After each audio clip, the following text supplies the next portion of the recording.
Bismillah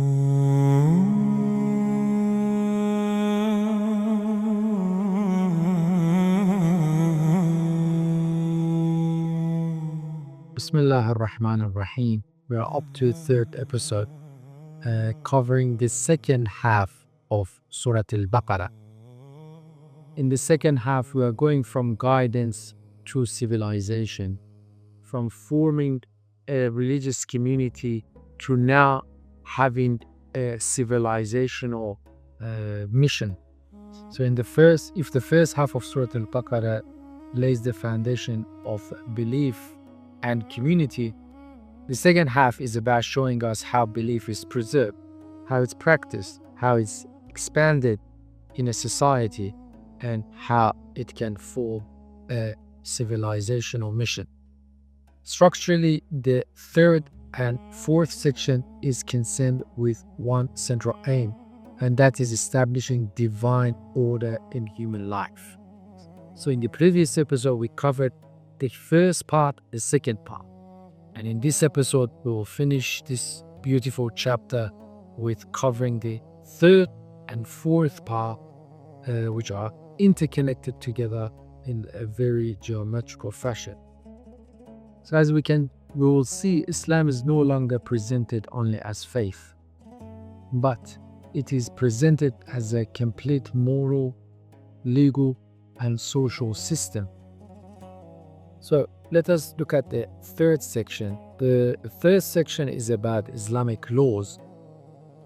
In this section, which is probably the longest part of this chapter, the Qur'an introduces 18 laws that regulate worship, family life, economic relations, justice, and social conduct.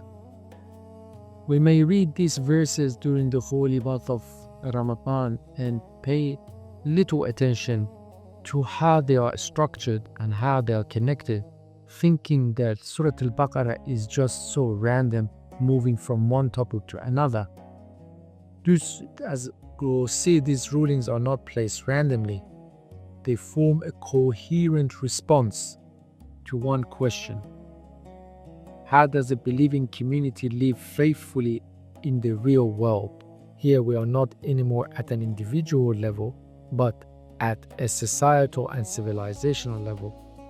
Alongside legal commands, the chapter repeatedly reminds us that law without spirituality becomes hollow, and a spirituality without structure becomes fragile. We need both, as they say, the spirit of the law and the letter of the law. This is why rules are paired with intentions, obligations, and ethics, and commands with reminders of being God conscious.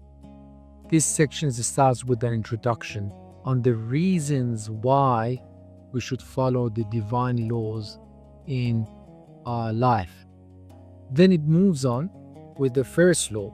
As we said, there are 18 laws. With the first law about the rulings around food, continues on with the rulings on the retribution, ahkam of will, fasting, all the way to the laws of divorce and the rights of widows. The question is, are these laws arranged in a random way, or there is a particular structure to the order of the laws? Probably we can say there is a beautiful structure. The laws in Surah al-Baqarah are arranged not by topic, but by life itself, starting with the discipline of the body and ending with the protection of the society's most vulnerable. As we can see in this chapter, the laws are not arranged by legal category that we may see, especially in the books of fiqh, on food, marriage, war, will, finances, but they are arranged by the expansion of human life, from the individual body to the family, to the community, to the economic system, and to the continuity of society across generations. So the order is what we may call anthropological and civilizational rather than a jurisprudential and legal. And This by itself will require a separate session in order to delve further into the depth of this beautiful structure, which can give us an understanding of the misunderstanding about the Sharia law and how it's different to the so-called law and regulations and legislation. Now let us move to the fourth part.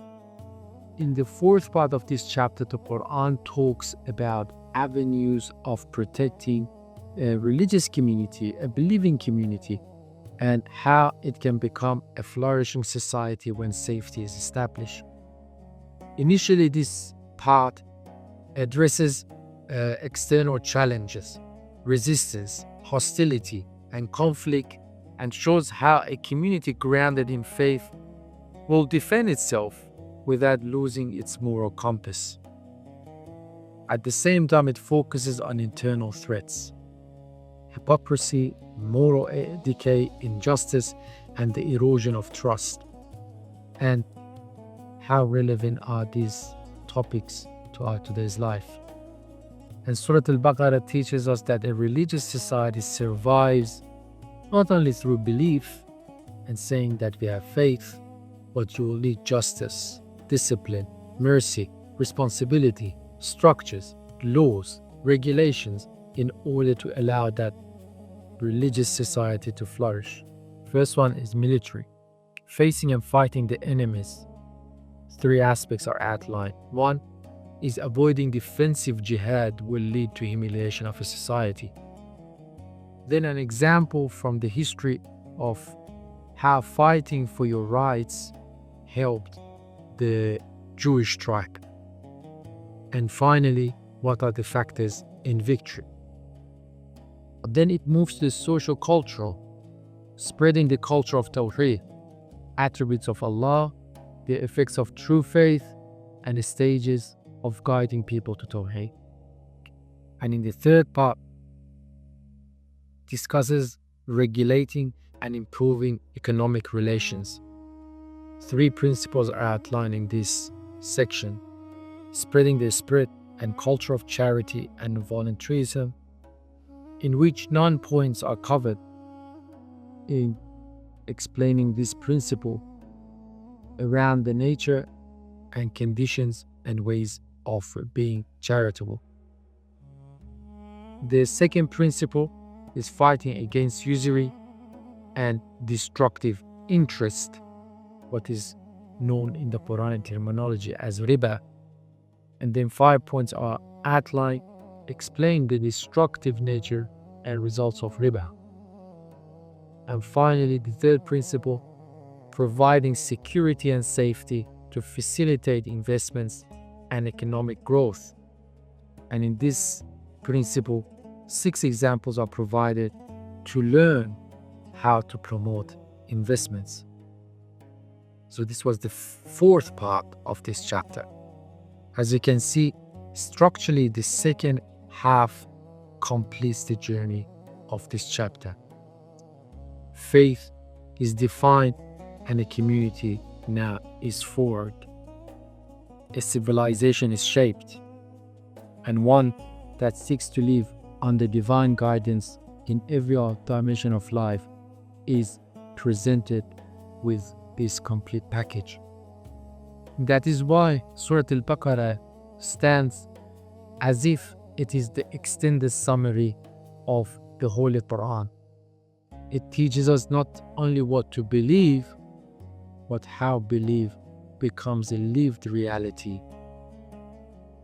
And the final part, the concluding part of the chapter, is about the attributes of the believers in Islam, which this conclusion has 2 parts.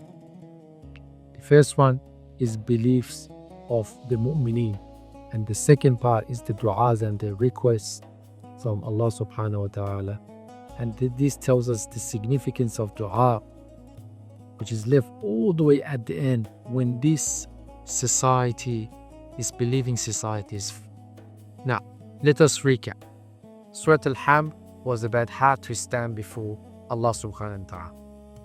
Surah Al-Baqarah in the first and the second part was about how guidance forms a believing community. And the third and the fourth part of Surah Al-Baqarah, how that community becomes a moral civilization. Assalamu alaikum wa rahmatullahi wa barakatuh.